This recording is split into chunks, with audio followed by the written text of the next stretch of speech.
Ça a été bien vu. L'aspect de l'état d'esprit des joueurs, beaucoup de nos joueurs ont composé cette Coupe arabe. Beaucoup de nos joueurs. C'est sûr que de passer, vous allez me dire, d'une compétition. Avant la compétition, il y en a qui l'ont dit assez justement. Est-ce que c'est pas trop deux compétitions ensemble comme ça, à un mois d'intervalle?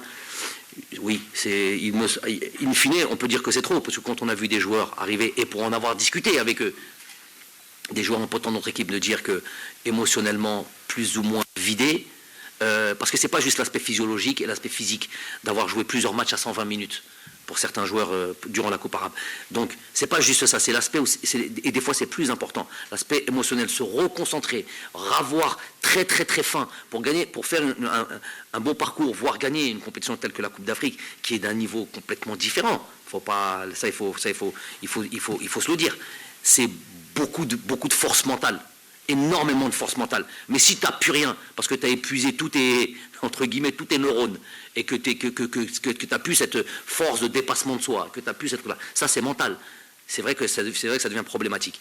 Et ceux qui l'avaient dit avaient vu assez justement, mais moi j'avais une forme de problématique. C'était si ces joueurs-là ne jouaient pas cette compétition, ils jouaient pas. Donc ils arrivaient dans la situation des joueurs, par exemple, comme Ramiz, comme Ismaël, comme beaucoup d'entre eux, avec pas de match, pas de compétition pendant 1 mois et demi ou 2 mois avant cette Coupe d'Afrique. Je termine juste ça. Je m'excuse juste vous interrompre sur cette question-là. Je me souviens en conférence de presse, vous aviez donné à l'époque le nombre de matchs que les joueurs, en principe, devaient jouer. J'allais y arriver là, c'est le temps de jeu, j'allais arriver à ça justement.